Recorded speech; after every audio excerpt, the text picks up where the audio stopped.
Let me take this opportunity to welcome once more the leaders of Murang'a County Assembly and the Senator, the Honorable Joe Nyoto, for having come to visit me this morning. This is your home. The owner of this home is your daughter. So you are at home. And I have seen you have really been taken care of in a special way by your daughter. Let me say this is a great act of patriotism and selfless leadership. I always tell people to listen to the ground. I've never told the MCAs to listen to the ground because the MCAs are the ground themselves. Because they live there. And I want to thank these leaders because they have come to me with a message from the people of Murang'a that they have very clear instructions to disassociate themselves with bribery and corruption at State House. And what you have done, you have demonstrated leadership, that you respect the people who elected you, and you are satisfied with the salary that the people pay you as taxpayers, and you are not willing to sell your people and what they believe in for little money.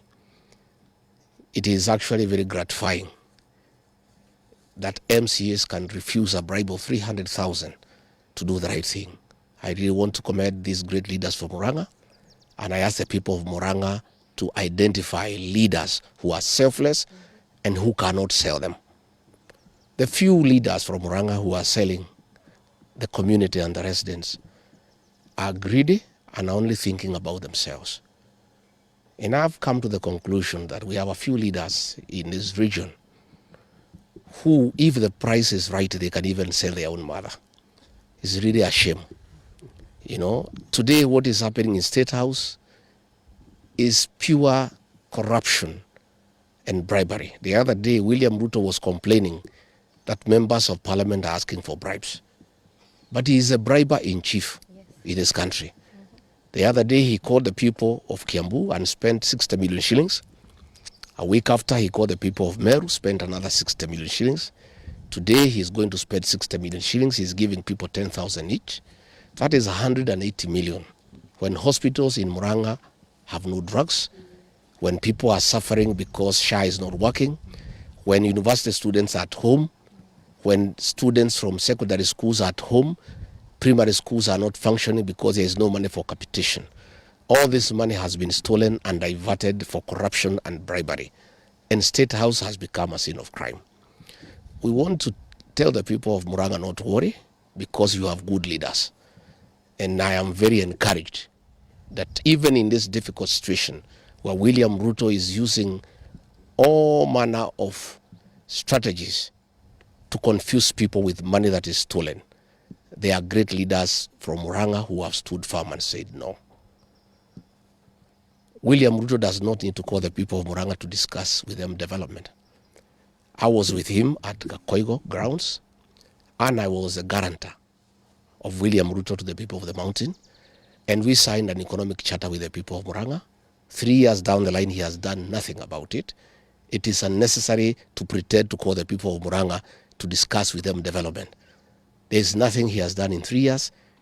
There is nothing he'll do in the next 2 years. Therefore, those people who went there, you do what we agreed. There is a saying in our community that you cannot bury an elephant with his tusks. Please take that money and use it when you go back home.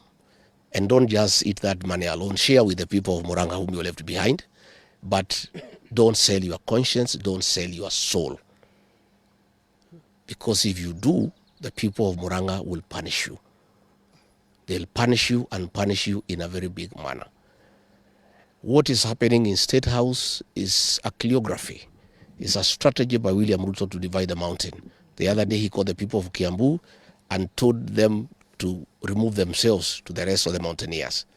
The other day he called the people of Meru and told them to remove themselves from the other mountaineers. Even today, he is cheating the people of Murang'a that they have never led and it's their time to lead. And we know for sure he has prepared a small blue wheelbarrow to confuse the people of Murang'a so that he can cheat them to have a presidential candidate whom he is sponsoring, whom he is spending money on to come and divide the votes in Murang'a. Unfortunately for him, the people of Murang'a are wise people. Many times people have tried to confuse the people of Murang'a, but they have remained forever focused. These are people who are extremely focused, and they can see through the scheme of William Ruto of trying to create division among the mountaineers.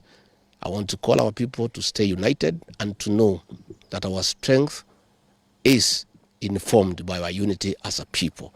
Let our people stay focused. Let our people not be swayed by small money and by bribes that are taking place in Kenya. So what is happening today in State House is a shame. It's a national shame that State House has become the theater of absurd. It's a center of corruption and money laundering.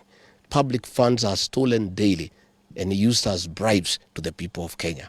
But I'm happy that the people of Kenya are focused and they see far. So I want to ask the people of Murang'a to take note of their true leaders who are here with me today. These are the true leaders that we have in Murang'a.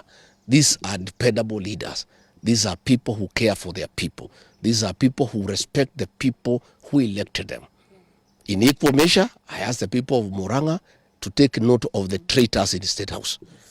Those who are selling the people of Murang'a for little money for their stomachs.